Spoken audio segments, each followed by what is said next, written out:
श्री राम। आइए, हमारी भक्तमाल महोत्सव की यात्रा आज 7वें दिन तक पहुंच चुकी है। जहां तक मेरी आवाज जा रही है, जितने देर भजन हो तब तक में सभी इस भक्तमाल महोत्सव में आकर शामिल होने का प्रयास करें। पिछले 6 दिनों से हम सभी कई भक्तों के चरित्र का यशोगान कर रहे हैं। भक्तों की कथा हम लोग इसलिए श्रवण करते हैं क्योंकि जिस प्रकार कभी कभी हमारे अंदर अहंकार आ जाता है कि हम बहुत बड़े हैं, लंबे चौड़े हैं, किंतु जब पहाड़ के सामने खड़ा होते हैं तो पहाड़ के सामने चींटी के समान लगते हैं। उसी प्रकार से जब हमें लगता है कि हम बहुत बड़े भगत हो गए, बहुत भक्ति मार्ग में चल लिए हैं, और जब भक्तों की कथा सुनते हैं तब हमें ज्ञान होता है कि हमारे जीवन में तो कुछ हुआ ही नहीं है। इतना कष्ट दुख बड़े बड़े भक्तों के जीवन में आता है। इसीलिए भक्त चरित्र, भक्तों की कथा श्रवण करना, जिनको भक्ति पथ पर चलना है, अध्यात्म में चलना है, उनके लिए बहुत ही आवश्यक है।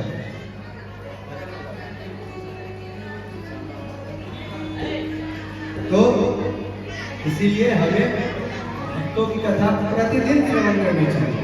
ऐसा नहीं कि एक दिन सुन लिया और हो गया। इसीलिए हमें हर रोज कथा श्रवण करनी चाहिए। आइए भजनों के माध्यम से वाणी को पवित्र करते हुए भक्ति रस की गंगा में डुबकी लगाएंगे। प्रिया कांत प्यारे की महिमा निराली, दर पे जो आया लौटा ना खाए, माया का बदला हटा, श्याम का रंग चढ़ा चढ़ाए, श्याम का रंग चढ़ा, श्याम हमारे की महिमा निराली, दर पे जो आया लौटा ना खाए, माया का पर्दा हटा, श्याम का रंग चढ़ा चढ़ाए, श्याम का रंग चढ़ा।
एक लाइन सभी साथ में गाएंगे धीरे धीरे।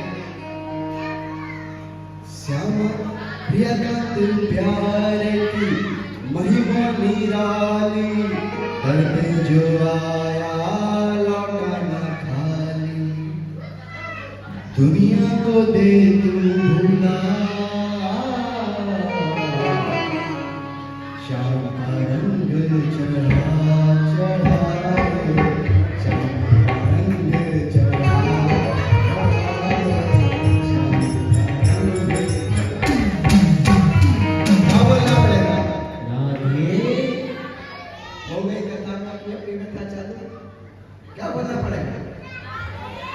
राधे।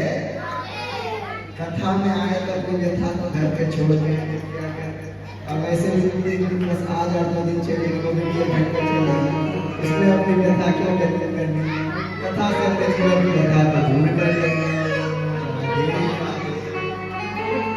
कल हमने तुलसीदास जी की कथा सुनी, आज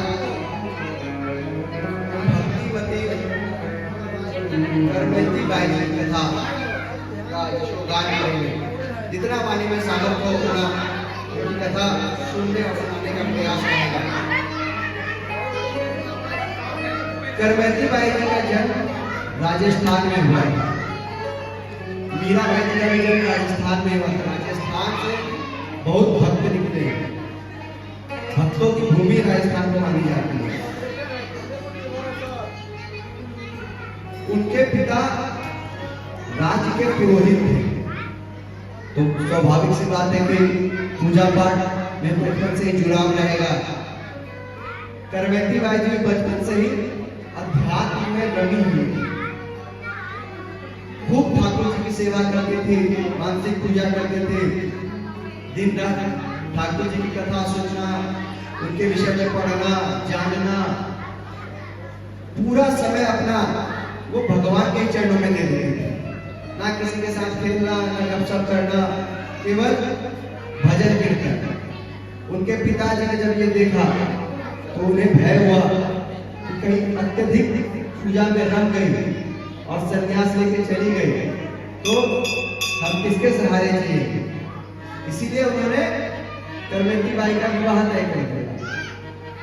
अक्सर सभी के घर में होता है कि जिसके घर में कोई बच्चा थोड़ा बहुत अगर पूजा पाठ करने लगे, भजन की तरफ रुझान हो जाए, तो माँ बाप को टेंशन हो जाता है, कहीं बेटा बाबा जी ना बन जाए। क्या ना बन जाए? बाबा जी। और बाबा जी बनना इतना सरल नहीं होता जितना सरलता से लोग सोच लेते हैं। लोगों को क्या लगता है कि जीवन में कुछ नहीं कर पाया तो सब छोड़ के चल गया बाबा जी बनने, और मस्त खाना पीना मिल जाता है, 4 लोग साष्टांग लेट के प्रणाम करते हैं, वाह वाह वाह वाह, ना लगता है ना। किंतु इतना भी सरल नहीं होता बाबा जी बनना।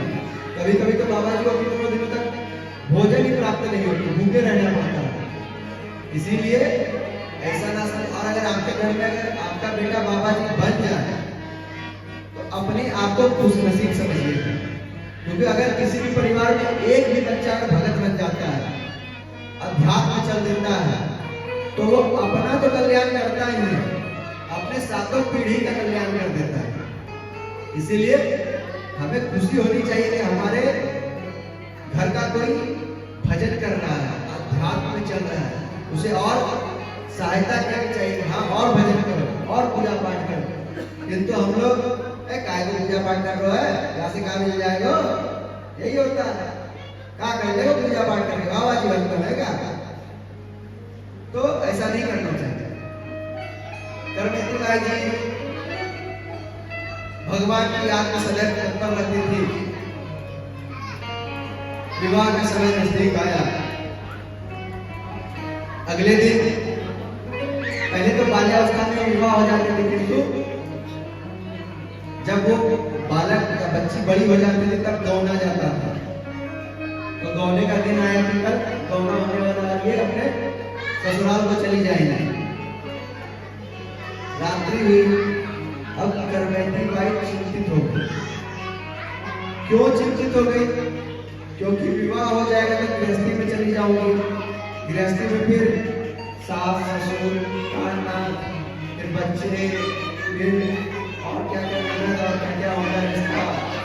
आजकल तो अंदर अंडरनेस नहीं जाता है, तो रिश्तेदारों को भी देखना है और मुझे तो भजन के मार्ग पर चलना है, कृष्ण की प्राप्ति करनी है। तो चिंतित होने लगे कि क्या करे नहीं करे, मन में बहुत विचार उठने लगे। क्या करना चाहिए? कल सुबह मैं चली जाऊंगी, मुझे भजन करना है, ससुराल में क्या माहौल होगा, वहां क्या परिस्थिति होगी।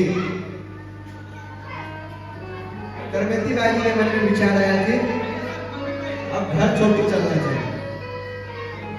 जिसकी प्राप्ति करनी है उसी की शरण में चलते हैं। करमेती बाई जी को किसकी प्राप्ति करनी थी? इसकी प्राप्ति करने की करमेती बाई जी श्याम सुंदर, और श्याम सुंदर कहाँ मिलते हैं? वृंदावन धाम में। आधी रात्रि हुई। करमेती बाई जी उठी, मानसिक रूप से अपने माता पिता को प्रणाम करी और घर त्याग करके वो चल पड़ी। अब उन्हें वृंदावन का पता था ही नहीं, कैसे जाना है, क्या रास्ता है, क्योंकि पुरोहित की बेटी थी। तो जिस प्रकार से राजकुमारी का पालन पोषण होता है उसी प्रकार से इनका भी पालन पोषण होता है। तो कभी बाहर जाकर उन्होंने देखा ही नहीं था कि बाहर संसार कैसा है, क्या क्या होता है बाहर। अब इन्हें तो कुछ ज्ञान था नहीं और ये निकल गए। सुबह हुई। सुबह उनकी माता जी का आदत था कि बिटिया के नाम कीर्तन से उनका जागरण होता था, कि प्रातः काल बिटिया उठती थी, नाम कीर्तन करती थी, तो माता जी का नींद खुलती थी, माता जी की नींद खुलती थी। आज सुबह कीर्तन हुई नहीं, माता जी की नींद जब खुली तो उन्होंने आश्चर्य किया कि आज कीर्तन नहीं हुआ, ये तो असंभव वाली बात है। उठ करके गई बिटिया के कमरे में, तो उन्होंने क्या देखा कि बिटिया है नहीं। अब पूरे घर में अफरा तफरी मच गई कि बिटिया कहाँ गई। बिटिया के ना मिलने पर पुरोहित जी राजा के पास जाते हैं और राजा से आग्रह करते हैं कि मेरी बिटिया कहीं चली गई, कृपया आप खोजे। मेरे सम्मान की बात है, क्योंकि सुबह गौना होने वाला था, मैं ससुराल जाने वाली थी और बिटिया गायब हो जाए तो पिता के लिए शर्मनाक बात होती कि बिटिया कहाँ चली गई, किसके साथ चली गई। भले वो भजन करने के लिए गई, लेकिन दुनिया वाले क्या सोचेंगे, किसी के साथ भाग गई, गलत ही सोचेंगे। क्योंकि हमारा मन ही ऐसा है कि गलत सोचने में समय बिल्कुल नहीं लगता है, तुरंत सोच लेते हैं, किंतु अच्छा सोचने में बहुत चिंतन मनन करना पड़ जाता है। कभी कभी ख्याल आता है कि नहीं अच्छा भी हो सकता है। राजा ने सैनिकों को चारों ओर भेजा कि जाओ खोज के लाओ। सैनिक निकल पड़े करमेती बाई को ढूंढने के लिए। ध्यान से सुनिएगा। करमेती बाई चली जा रही थी और पीछे से घोड़े के चलने की आवाज आई। वो समझ गए कि राजा ने सैनिकों को भेजा है मुझे ढूंढने के लिए। अब इनके मन में था कि वापस मुझे किसी भी कीमत पर नहीं जाना है। इस संसार से, संसार के माया जाल से बच करके मुझे भगवान के चरणों में जाना है। वहां पर ना आसपास में कोई घर था, ना पेड़ वृक्ष था, पूरा खाली मैदान था। किंतु उस मैदान में एक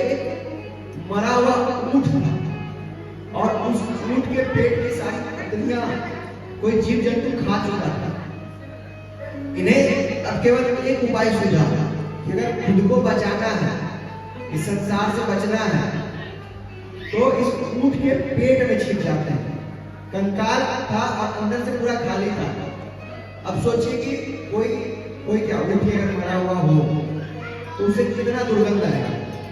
वहां 1 मिनट भी हम लोग को बैठा जाएगा नहीं बैठा जाएगा, क्योंकि दुर्गंध से हमारा क्या स्थिति होगा। नाला के बगल में 5 मिनट बैठ तो हालत खराब हो जाती है। तो वहां तो मरा हुआ जीव था, अब वो भी कितने दिन पुराना होगा कोई नहीं जानता। किंतु करमेती बाई जी के मन में जो संसार के प्रति दुर्वासना थी, जो संसार के प्रति घृणा हो गई कि ये संसार मुझे अपने चुंगल में फंसा लेगा, सांसारिक भोगों में लिप्त कर देगा, इससे बचने के लिए और भगवान की शरण में जाना है, भगवान कृपा करेंगे, तो वो ऊंट के भीतर जाकर के बैठे और उनको तनिक भी ऊंट की दुर्गंध नहीं है। वहां भी श्याम सुंदर की सुगंध आ गई। और ऐसा नहीं कि वो 5 मिनट 10 मिनट वहां रुकी हो, भय के कारण कि सैनिक कहीं हमें पकड़ करके ना ले चले जाए। 3 दिनों तक उसी ऊंट के अंदर वो बैठे। सैनिक तो आज उसी से लौट के चले गए, किंतु इनके मन में भय बना रहा कि कहीं वापस देखने के लिए ना आ जाए। जब 3 दिन बीत गए, चौथे दिन करमेती बाई जी निकलती है और जब भगवान को कृपा करनी हो तो किसी न किसी माध्यम से कृपा कर देते हैं। कुछ वैष्णव जन उन्हें मिल गए जो कि गंगा जी की ओर जा रहे थे, उनके साथ करमेती बाई भी लग गई। गंगा जी पहुंची, वहां स्नान की। जब घर से निकली थी तो कुछ आभूषण पहन करके निकली थी, सोने चांदी, सारा वहां त्याग करके ब्राह्मण को दान कर दिया। कि जब भगवान के प्राप्ति में चली गई, संसार त्याग किया, तो संसार की वस्तुएं मेरे किस काम थी? त्याग करके फिर पूछते पूछते कहां गए? कहां गए पूछते पूछते? वृंदावन धाम। आइए जब तक कलाकार आते तब तक बनाए ऐसे ही स्वागत करें। वृंदावन जाऊंगी सखी, वृंदावन जाऊंगी, वृंदावन जाऊंगी सखी, न लौट के आऊंगी। मेरे उठे वो मेरे उठे बिरह की पीर सखी, वृंदावन जाऊंगी। मेरे उठे बिरह की पीर सखी, वृंदावन जाऊंगी। वृंदावन जाऊंगी सखी, न लौट के आऊंगी। वृंदावन जाऊंगी सखी, न लौट के आऊंगी। मेरे उदय की पीर सखी, वृंदावन जाऊंगी। मेरे उदय की पीर सखी, वृंदावन जाऊंगी।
लिया मैंने भोजन पानी शाम की याद में। कभी ऐसा हुआ है कि शाम की याद में भोजन पानी छोड़ दिया कि ठाकुर जी की विरह में आज खाना ही नहीं खाना जब तक ठाकुर जी ना मिले? ऐसा हुआ है? नहीं क्या बोलना पड़ेगा? राधे अरे किंतु जब प्रेम मार्ग पर चलते हैं और ठाकुर जी के लिए चलते हैं तो ये सब होना स्वाभाविक सी बात हो जाती है।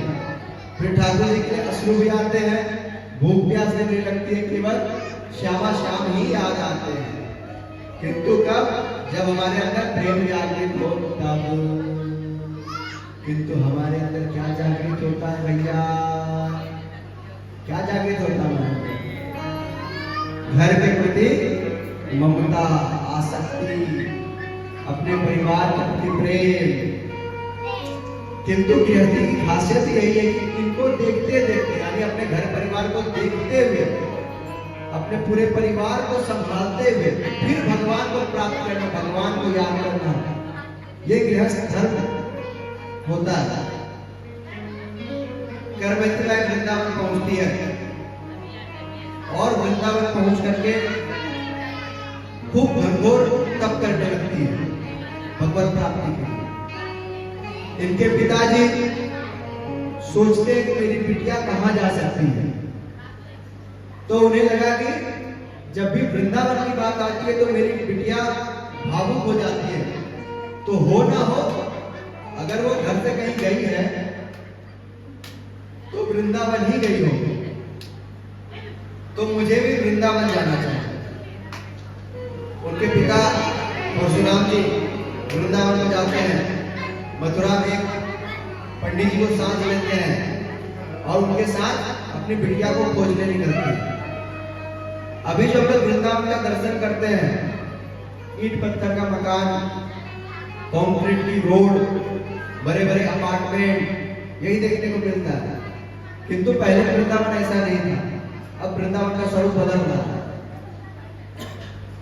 पहले वृंदावन वन था, जंगल थी, कुंज में ठाकुर जी विराजते थे।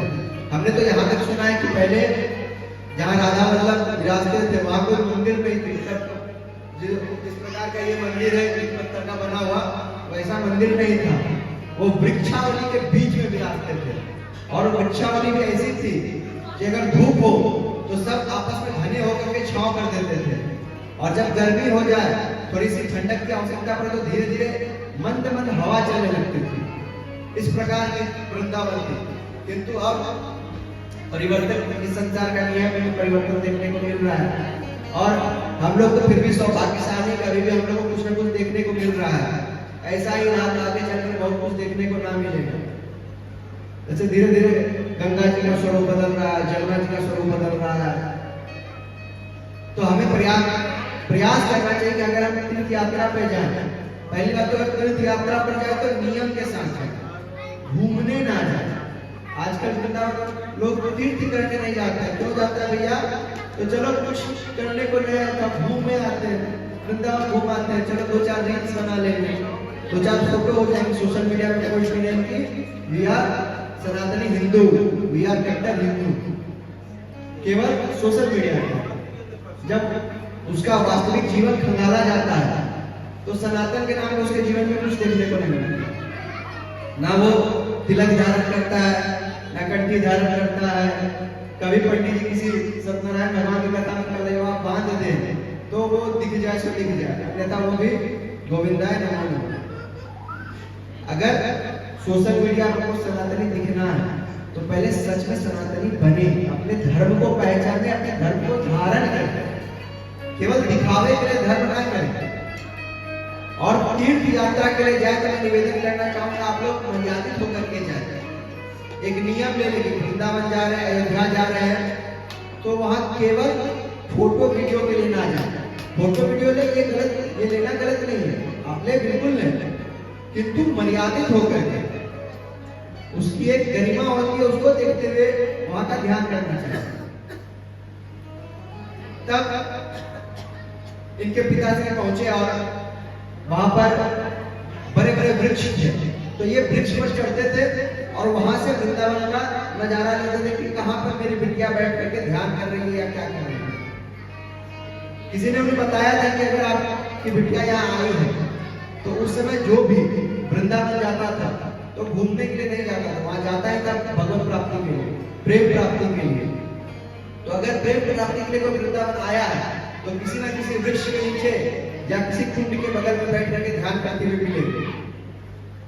गए वृक्ष पर चढ़े, देखे कहीं नहीं दिखी, फिर कुछ दूर आगे गए, फिर दूसरे वृक्ष पर चढ़े, फिर देखे तो एक जगह पे ब्रह्म कुंड के पास उनको उनकी बिटिया दिखी और बिटिया के पास गए।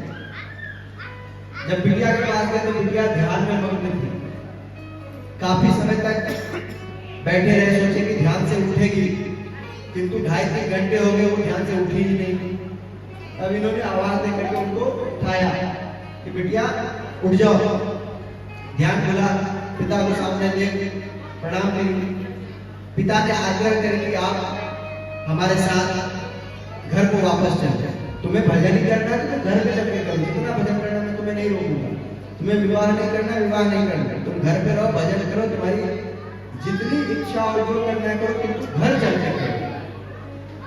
गर्भवती बाई जी कहती हैं कि आपकी उम्र 50-60 वर्ष की हो गई है, आप जीवन भर अनेकों भोग भोगे थे, आपके पास धन की कमी नहीं है, सब सुख सुविधा मिली, किंतु अभी तक भी आपको तृप्ति हुई संसार से। हम सोचते हैं कि ये मिल जाएगा उसके बाद हम शांत हो जाएंगे, हम सुखी हो जाएंगे, किंतु उसके बाद और हमारी इच्छाएं बढ़ती रहती हैं। इच्छाएं इस प्रकार की, हम जितना इच्छा को बढ़ावा देंगे उतना वो बढ़ता जाएगा और जितना उसको सीमित करेंगे उतना वो कम होते जाएगा। तो जितने वर्षों तक आप भोग भोग लीजिए, कभी भी आपकी इच्छा पूर्ण नहीं होगी और भी भोग भोगने की इच्छा हमारे अंदर जागृत होगी। तो आप कह रहे हैं मैं वापस अपने घर चली जाऊं और उसी संसार में लिप्त हो जाऊं जो छोड़ करके यहाँ आई हूं, ऐसा संभव नहीं है। जब बिटिया ने पिता को समझाया तो पिता भगवत मार्ग पर चल चले। उन्हें लगा कि आज तक जो मैंने जीवन का निर्वाह किया है वह सही ढंग से नहीं रहा, अब भगवान के मार्ग पर चलने का समय आ गया है। और वो घर आकर के भजन में लगे। कुछ दिन बीता, राजा इंतजार में था कि हमारे पुरोहित जी आए नहीं, आजकल आ नहीं रहे हैं, तो सेवक को उनके घर पर भेजा गया कि जरा पता करो भैया हमारे पुरोहित जी कहाँ रह गए। पुरोहित जी के घर पे सेवक गया, सेवक ने पूछा, बताया कि महाराज आपको याद कर रहे हैं। तो ये कहते हैं कि मेरा पूर्ण आशीर्वाद उनके साथ है, किंतु अब मैं राजमार्ग को नहीं जाऊंगा, अब मैं अपने घर में ही रहूंगा, ये भजन करूंगा। जब राजा को पता चला कि हमारे पुरोहित जी भजन में लिप्त हो गए तो बहुत प्रसन्नता हुई, बहुत प्रसन्न हुए और अपने पुरोहित जी से मिलने को आए। मिलने के लिए गए, पुरोहित जी से निवेदन की कि ऐसा चमत्कार जीवन में कैसे आ गया, आपकी बिटिया का कुछ पता चला क्या? तो पुरोहित जी ने कहा कि बिटिया की कृपा से मेरे अंदर भी भगवान के प्रति प्रेम जागृत होता है। कभी कभी ऐसा देखने को भी हमें मिलता है कि बच्चे के कारण माता पिता के अंदर भी भक्ति आ जाती है। तो राजा ने आग्रह किया कि मैं आपकी बिटिया से मिलना चाहता हूँ और मैं प्रयास करूंगा कि उसे मना करके घर लेता हूँ, और अगर नहीं मानेगी तो ऐसी भक्तिमती गर्भवती बाई जी के दर्शन हो जाए, ये भी जीवन का एक लाभ होगा। पहले तो पुरोहित जी मना किए, क्योंकि जो भजन मार्ग में चलता है वो एकांत प्रिय होता है, वो नहीं चाहता कि हमसे ज्यादा लोग मिले। किंतु बहुत आग्रह करने के बाद इन्होंने बताया कि आप वृंदावन में ब्रह्मकुंड के नजदीक जाइएगा, वहां आपको मिल जाएगी बिटिया। राजा साहब गए, उन्होंने दर्शन किया और आग्रह करके आप चलिए वापस गांव, वहां बड़ा सा मंदिर बना दिया जाएगा, बहुत अनेक धन का प्रलोभन देने का प्रयास उन्होंने किया, किंतु जब प्रेम रोग लग जाता है भगवान का तो फिर संसार पसंद नहीं आता, फिर केवल श्याम सुंदर का ही याद आती है, केवल श्यामा श्याम राधा माधव इसी का चिंतन चलता है। राजा के आग्रह करने पर भी जब करनेती बाई नहीं मानी तो उन्होंने निवेदन किया कि अगर आप नहीं जाएंगे तो मेरी एक सेवा स्वीकार कीजिए। तो क्या सेवा? तो उन्होंने कहा कि आपके लिए यहाँ पे मैं कुटिया बना देता हूँ, उस कुटिया में आप रहिए और भजन कीजिए। करनेती बाई ने मना किया कि नहीं, किसी कुटिया की आवश्यकता नहीं है, जब सब कुछ छोड़ ही दिए तो कुटिया लेकर के क्या करेंगे, मुझे किसी भी चीज की आवश्यकता नहीं है। किंतु राजा ने बहुत आग्रह किया, अंत तो गतवा एक कुटिया बना करके राजा चला गया। भक्तिमती मीराबाई जो वही ध्यान करते थे, तब करते थे, धीरे धीरे समय बीता। एक समय ऐसा आया कि 18 दिनों तक भूखे प्यासे केवल भगवान के शुद्ध में केवल चिंतन भगवान का है, 18 दिनों तक बिना खाए पिए। अगर हम और आप बिना खाए पिए एक दिन जब निर्जला एकादशी आती है या जन्माष्टमी को निर्जला कर लेता है तो सुबह प्रारंभ होने से लेकर के दोपहर और संध्या आते आते जो उसकी स्थिति होती है वह देखने लायक है। अरे भैया हमारा आज निर्जला है, केवल हम लेटे रहे, आराम करेंगे, और जिनके पास थोड़ा धन दौलत तो बस एसी चालू कर करके पेट पे गोविंदाय नमो नमः, क्योंकि एसी में ठंडक के कारण प्यास भी कम लगती है। और अगर गर्मी का दिन उसमें निर्जला एकादशी हो तब तो सीता जो आनंद आएगा। कभी किए आप लोग निर्जला? आनंद आता है कि निर्जला वो निर्जला का एक अलग आनंद ही आता है। खास करके प्रयास है तो जन्माष्टमी पे निर्जला व्रत अवश्य करें और निर्जला एकादशी भी करने का प्रयास करें। हम तो आग्रह कर सकते हैं, आगे आपकी इच्छा है, करें ना करें सब एकादशी करते हैं। वाह, बहुत बढ़िया। सबको एकादशी करनी चाहिए। एकादशी व्रत करने के पीछे बहुत, एक तो एक बार एक कथा आती है ऐसी कि पाप भगवान के पास पहुंचा, बोला प्रभु आपकी कृपा से वैष्णव जन मुझसे बचे रहते हैं, किंतु ऐसा कोई स्थान दीजिए कि मैं भी वैष्णवों को सेवा दे सकूं, यानी पाप वैष्णवों को भी लग सकते। तो उन्होंने कहा अच्छा ठीक है, वैसे तो वैष्णव को पाप नहीं लगता, किंतु तुम इतना आग्रह कर रहे हो तो एकादशी के दिन तुम अन्न में वास करो। एकादशी के दिन जो वैष्णव अन्न खाएगा उसको पाप लगेगा, इसलिए एकादशी के दिन वैष्णव अन्न का त्याग करते हैं। और विशेष करके जो व्रत नहीं भी करते हैं वो चावल का त्याग करते हैं, उस दिन रोटी केवल खाते हैं।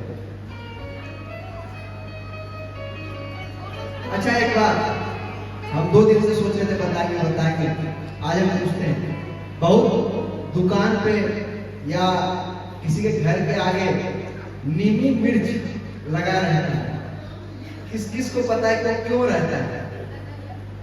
नजर लगता है, और कोई बहुत लोग जादू टोना भी करते हैं नींबू मिर्च के साथ, ह्रीं ह्रीं स्वाहा। किंतु नींबू मिर्च एक तो कभी भी घर के अंदर में नींबू मिर्च एक साथ एक जगह पर नहीं रखना चाहिए, उससे घर में दरिद्रता आती है। और नींबू मिर्च को बाहर में भी इसलिए लगाया जाता है क्योंकि दरिद्रता को नींबू मिर्च यानी खट्टा और तीखा पसंद है, तो वो घर के बाहर ही आकर के वहीं से स्वाद लेकर के लौट जाए, घर के अंदर आने की आवश्यकता नहीं है, बाहर से पड़ा। इसीलिए नींबू मिर्च घर के बाहर या दुकान के बाहर टांग जाता है। और आजकल तो ऐसा फैशन चल गया है कि प्लास्टिक का नींबू मिर्च लोग टांग देते हैं, 10-10 रुपए में प्लास्टिक के नींबू मिर्च बिकते हैं, उसको घर के आगे या दुकान के आगे टांग देते हैं। अब ऐसा क्या फायदा, उसमें ना तो खट्टा है ना तीखा है, तो फिर वो अंदर प्रवेश करेगा ही दरिद्रता। इसीलिए लगाना ही है तो ओरिजिनल लगा, अन्यथा ना ही लगा। ऐसा पाखंड करने से क्या फायदा? क्या गौतम भैया सही बोलेंगे नहीं? क्या बोलना पड़ेगा? राधे राधे। एक बार जानते हैं क्या हुआ? नाथनगर में एक चिंतालाल रहता था। क्या रहता था? चिंतालाल। बहुत भोला था, हमारी तरह एकदम सीधा। उसके शादी के लिए लड़की वाले आते थे देखने के लिए। तो एक दिन उनके पिता कहीं बाहर जाने वाले थे और लड़की वाले देखने के लिए आने वाले थे। तो चिंतालाल को सिखा दिए थे उनके पिताश्री कि अगर कुछ सवाल पूछे तो बढ़ा चढ़ा के जवाब देना। क्या जवाब देना? बढ़ा चढ़ा के। तो बोले ठीक है पिताश्री, जो आपकी आज्ञा। लड़की वाले आए, चिंतालाल प्रणाम प्रणाम प्रणाम। और चिंतालाल सब बढ़िया? पढ़े लिखे हो? पढ़े लिखे? बहुत पढ़े लिखे हैं।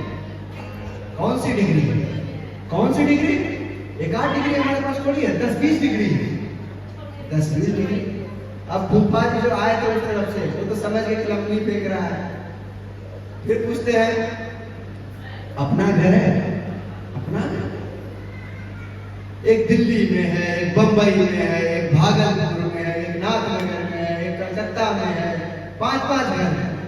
अच्छा, कमाते हो? कमाते हैं। हमारी फैक्ट्री है, हमारी गाड़ी चलती है, हमारी ये है। अच्छा, फूफा जी ने मजाक में पूछ दिया बेटा तुम्हारे कितने पिता हैं? पिता एक है, एक पिता बंबई में है, एक पिता कलकत्ता में, एक पिता यहाँ है। बोले बेटा तेरा गोविंदा है, नमो नमः। तुमसे शादी कराने से अच्छा है हमारी बिटिया कुमारी रह ले। तो इतना भी भोला नहीं होना चाहिए हमारी। पर हमारी क्या बोले? राधे राधे। तो गर्भवती बाई जी 18 दिनों तक बिना कुछ खाए पिए, स्वाभाविक सी बात है कि शरीर शिथिल हो जाएगा, शरीर सूख जाएगा। हम 2-3 दिन उपवास करते हैं या नवरात्रि करते हैं तो हमारा शरीर धीरे धीरे थोड़ा सूख तो जाता ही है। तो उनका भी शरीर सूखने लगा था, शिथिल होने लगा। जब भगवान ने यह दृश्य देखा कि मेरे कारण मेरी भक्ति में लीन ऐसी हो गई है कि वो भोजन नहीं ग्रहण कर रहे हैं, तो उस पर कृपा करके भगवान संत वेश धारण करके उनकी कुटिया के बाहर आते हैं और गेट बंद था, उन्होंने गेट लटकाया। गर्भवती बाई ने गेट खोला, संत को देख करके उनके चरणों में निवेदन प्रणाम किया। संत ने कहा कि मैं आपके लिए प्रसाद लेके आया। तो गर्भवती बाई जी कहती कि आप मुझ पर ऐसी कृपा करें, ऐसा कोई प्रसाद मुझे दे कि सर्वदा भूख प्यास ही नष्ट हो जाए, यानी भूख और प्यास लगे ही नहीं। हमारे जीवन में सबसे बड़ा समस्या यही है, पेट। आदमी कमाता भी इसीलिए है कि कमाएंगे नहीं तो खाएंगे कैसे। और जरूरी भी बात है कि भूखे आदमी भूखे भजन ना होए वो पाला। और जब भूख लगती है फिर भगवान की, हम जैसे साधारण लोगों के तो मन में भगवान की प्रस्तुति नहीं लगती, फिर होता है कहीं से भोजन पहले मिले तब भजन होगा। तो अरे हम यहाँ पे क्या कर रहे हैं? क्या बोलना पड़ेगा? राधे राधे राधे। क्या बोलना पड़ेगा? राधे राधे। थोड़ा प्रेम से बोलिए कि हमें आनंद आए। राधे राधे। अरे तुम पे तो माइक है तो बोलेंगे तो क्या बोलना पड़ेगा? राधे राधे। आइए 2 मिनट में नाम कीर्तन कर लेते हैं, आपकी सुस्ती खत्म कर लेते हैं। हम तो सीताराम कहेंगे, हम तो सीताराम कहेंगे। कहेंगे, हम तो राधे श्याम कहेंगे, हम तो राधे श्याम कहेंगे, हम तो राधे श्याम कहेंगे, हम तो राधे श्याम कहेंगे, हम तो सीताराम कहेंगे।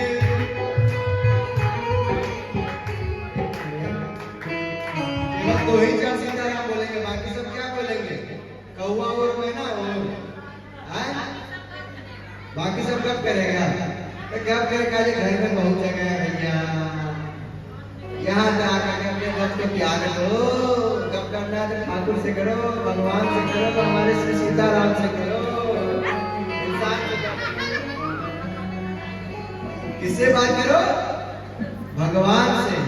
और जब कथा में बैठो, हम तो प्रतिदिन आप लोगों को निवेदन कर रहे हैं कि अपनी व्यथा को बाहर छोड़ के आओ और यहाँ केवल कथा सुनो। और एक विशेष बात, कथा में जब भी जाओ तो कभी भी सखियां अपने साथ ना बैठे। एक मित्र दूसरे मित्र के साथ बैठ जाए तो वो आदत जो है वो बस दब जाती है, फिर वो चालू हो ही जाता है। इसीलिए एक इस कोने में बैठे, दूसरा उस कोने में। जब भी दो सखी हो तो एक इस कोने में, दूसरी उस कोने में, तीसरी उस कोने में, चौथी इस कोने में। आपस में एक साथ बैठोगे तो स्वाभाविक सी बात है कि वो निकल ही जाता है, अंदर तो वो है ही।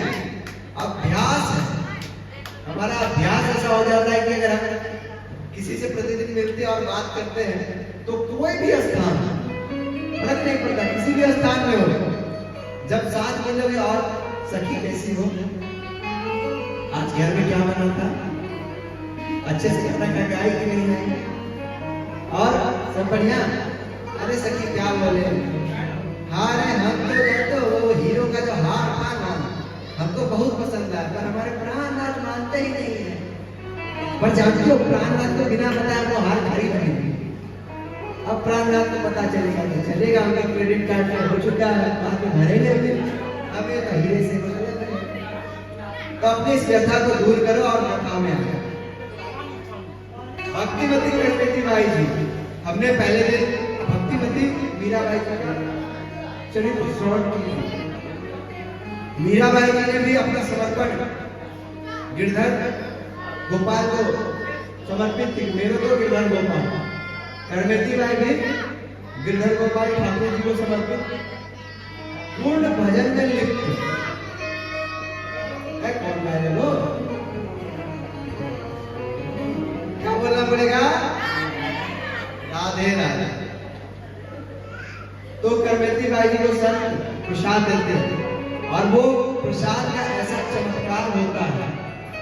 कैसा चमत्कार होता है? कैसा चमत्कार होता है? उनका भूख प्यास मिट जाता है। और हम भी भगवान से एक प्रार्थना करते हैं, ठाकुर जी तो ऐसी कृपा कीजिए कि सबकी भूख प्यास मिटे और केवल दिन रात जप से राधे श्याम माला जपते हैं। माला कौन कौन जपता है? कितने लोग हैं जो माला फेरते हैं? सीताराम सीताराम राधे श्याम हाथ लंबा हाथ ये कि हम पहचान पाए। हाँ, 1 2 3 4 लोग हैं, 5 6 है। खूब माला देखो, जितना हो सके, जितना समय मिले माला की तरफ घसीट दो, जितना माला जप सकते हैं। ये माला जपते जपते आपके अंदर ऐसी सामर्थ्य जागृत हो जाए कि माला लेके आप जो बोल दो वो सबसे हो जाए। संत महात्मा की बातें सत्य कब होती है? जब वो रगड़ के एकदम खूब माला जाप करते हैं, उस माला से, उस नाम से शक्ति जागृत होती है कि फिर वो जो बोलते हैं उसकी वाणी में सत्य विराजमान हो जाता है, वो मिथ्या नहीं होती। इसीलिए जो समय हम व्यर्थ का गवाते हैं उसमें प्रयास करें कि जितना अधिक हो सके माला जपे। और जिन लोगों ने अभी तक हाथ में माला नहीं ली है उनसे भी निवेदन ही कर सकते हैं हम तो भैया हाथ जोड़ करके कि सभी लोग माला लेवे, दीक्षा लेवे, भगवान की उपासना करें, इस अपने जीवन को आखिरी जीवन बनाए। 84 लाख योनि में एक ही योनि है मानव योनि, जिसमें हम अपना कल्याण कर सकते हैं। अब उस जीवन में भी अगर हम प्रपंच में फंसे हैं तो फिर और 84 लाख चलेगा, सर्कल घूमेगा। और फिर हम अपने उसी प्रवाह में डूबे रहेंगे। इसीलिए इस जीवन को अपना आखिरी जीवन बनाए और स्वप्न यही देखे कि हमारे जीवन की शाम हो उससे पहले श्याम का दीदार हो जाए। और श्याम का दीदार कब होगा? जब मोहल्ले में बैठ कर अपने सखी से कर देंगे कि आज आलू बना सकी भिंडी, इससे तो नहीं होगा। कैसे होगा? अगर बात भी करना सखी के साथ तो ये बात करो कि अरे सखी आज मैंने ठाकुर जी को नए पोशाक धारण कराया। अच्छा, ठाकुर जी किस किस के घर में विराजमान है? ठाकुर जी की सेवा होती है ना। अब सच्ची सच्ची बताइएगा, साल भर में ठाकुर जी के लिए कितने कपड़ा आप खरीदते? अपने बेटे के लिए 4-5 कपड़ा खरीद लेते हैं, अपने लिए 4-5 कपड़ा 10 कपड़ा खरीद लेते हैं, किंतु ठाकुर जी के लिए एक जन्माष्टमी में अच्छा सच्ची पक्की बात।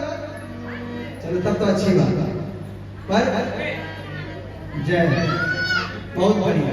पर हमें भी जिस प्रकार से हम अपने बच्चे का पालन पोषण करते हैं उसी प्रकार से ठाकुर जी का भी पालन पोषण करना चाहिए। जब भी अपने बच्चे के लिए वर्षन करते तो एक अपना ठाकुर जी के लिए भी करते। अब होता क्या कि हम ठाकुर जी को तो भगवान मान बैठते कि ठाकुर जी भगवान है, वो क्या उसको बोलते हैं मिश्री खिला देंगे, बादाम मिश्री बस उसी में खुश हैं।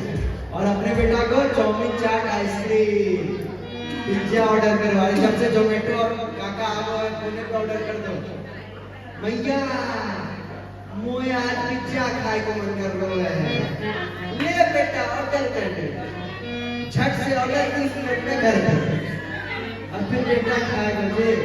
ठाकुर जी को जब जय जगदीश हरे तेरा तुझको अर्पण क्या लगे मेरा, गाते तो ये पर क्या चलता है, मेरा मुझको अर्पण पड़ोसी का भी हो मेरा, जय जगदीश हरे। मेरा मुझको अर्पण पड़ोसी के पास जाओ, वो भी हमको मिल जाए और हम दिन रात चलना कमाए और खूब खाए। किंतु जब ठाकुर जी को हम अपना मानेंगे, जिस प्रकार से अपने बच्चे का पालन पोषण करेंगे उसी प्रकार से हम ठाकुर जी का पालन पोषण करने लगेंगे। यानी जो हम खाएंगे वही ठाकुर जी को खिलाएंगे। अब जो हम खाएंगे वही ठाकुर जी को खिलाएंगे, इसका ये मतलब है कुछ भी खिलाएगा। कुछ लोग ऐसे भी आजकल देखने को मिल जाते हैं कि अपनी स्वाद पूर्ति करने के लिए जो ठाकुर जी को भोग नहीं लगाना चाहिए वो भी ठाकुर जी को भोग लगा दिया जाता है और प्रसाद स्वाहा। अब भैया ऐसे में तो ठाकुर जी बोलेंगे, ठाकुर जी को सोचते हो अच्छा बेटा खिला ले, यहाँ तो जो इच्छा खिला ले, ऊपर आओ ऊपर तो हम ही खिलाएंगे तुमको, फिर वहाँ हिसाब किताब किया जाएगा। तो इसीलिए ठाकुर जी को वही खिलाए जो खाने योग्य हो, खिलाने योग्य हो। सात्विक भोजन खाएं, सात्विक भोजन ठाकुर जी को भोग लगाए। और जब जब अपने लिए वस्त्र खरीदे तो ठाकुर जी के लिए भी ऑनलाइन ऑर्डर कर दे, दुकान का नाम मिले तो ऐसी दुकान में बन जाए तो बढ़िया बात है। तो खूब ठाकुर जी की भी सेवा करें और खूब भजन भी करें। करमती बाई जी पे भगवान की कृपा होती है और भगवान को साक्षात दर्शन देते हैं। अच्छा, करमती बाई जी के जीवन से हमने क्या देखा कि बचपन से वो भगवान में रमी रही, भगवान में रमते रमते सुध-बुध केवल चिंतन भगवान का। और उनका भी जन्म को ऐसा नहीं कि त्रेता द्वापर में हुआ हो, इसी कलयुग में हुआ है। जिस कलयुग को हम लोग पूछते रहते हैं कि कलयुग ऐसा है वैसा है, किंतु कोई भी समय हो हर काल में हमारे कल्याण का मार्ग बना रहता है, केवल हमें उस पर चलने की देर है। भगवान क्या कहते हैं, निर्मल मन जन सो मोहि पावा, मोहि पद छल क्षेत्र नभावा, निर्मल मन जन सो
शांत हो जाता हूँ, किंतु हमारा मन निर्मल है क्या?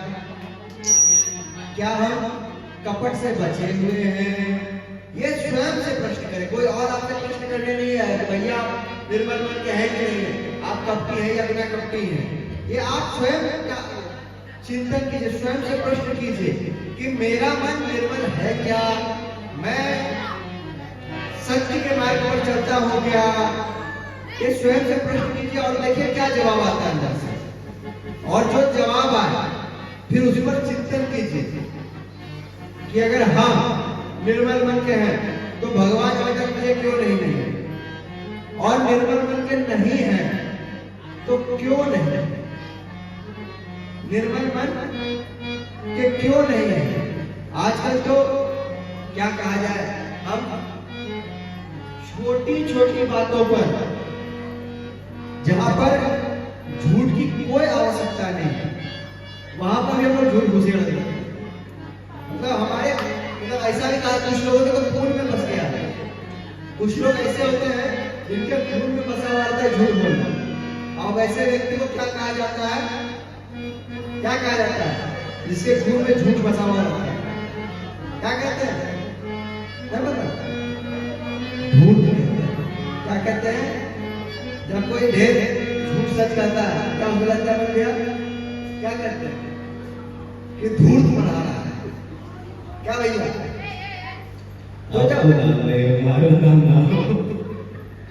क्या बोलना पड़ेगा? राधे राधे। तो ये हम अगर हमें चलना है, हमें प्राप्ति भगवान की करनी है, तो कोई पड़ोसी नहीं आएगा कि अरे राहुल चलो थोड़ा सा भजन किया जाए, बैठ के माला किया जाए।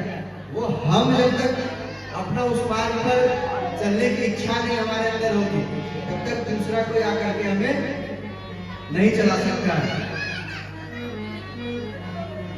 और आप सभी से ये निवेदन रहेगा कि जितना हो सके अपने इस जीवन में भजन करें और नित्य प्रति भगवान की कथा और भक्तों की कथा, दोनों कथाओं का स्मरण करें।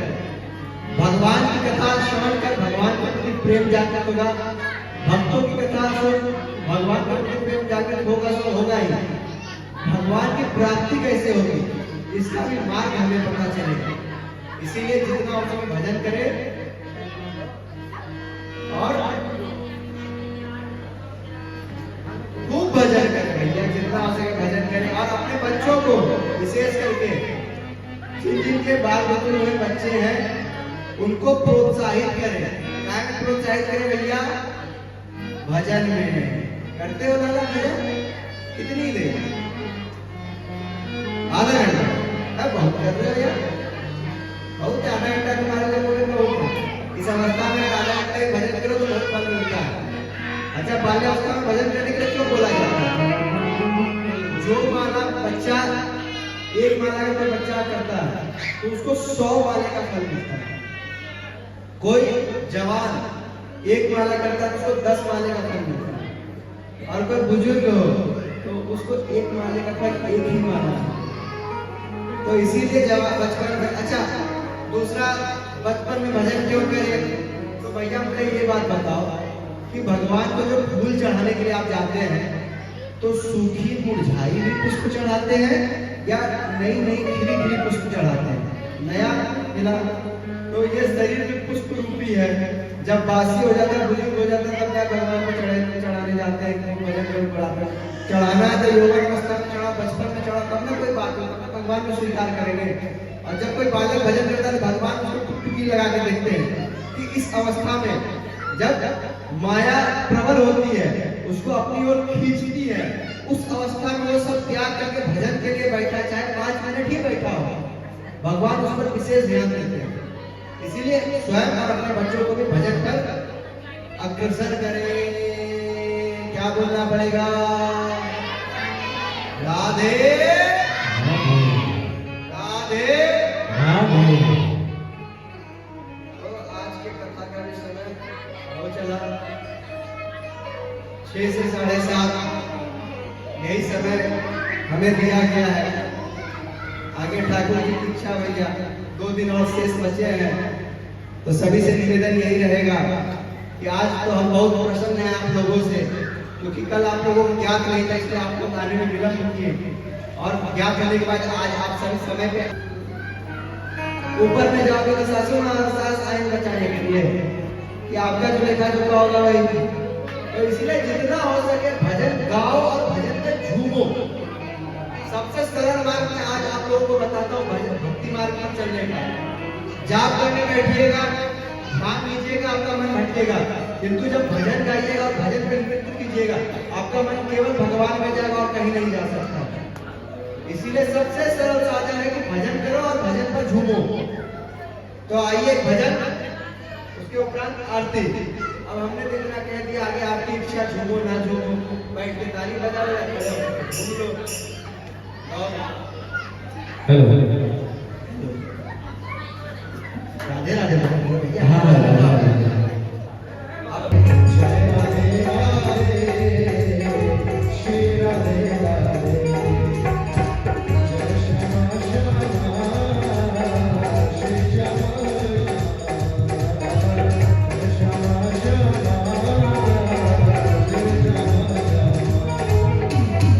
राधे राधे राधे, श्री राधे राधे राधे, जय राधे राधे राधे, श्री राधे राधे राधे, जय राधे राधे राधे, श्री राधे राधे राधे, जय राधे राधे राधे, जय श्यामा श्यामा श्री श्यामा, जय श्यामा श्यामा श्री श्यामा, राधे राधे, श्री राधे राधे, राधे राधे, श्री राधे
और वृंदावन दिल्ली लोग को जाना है, हाथ उठाइए लोग।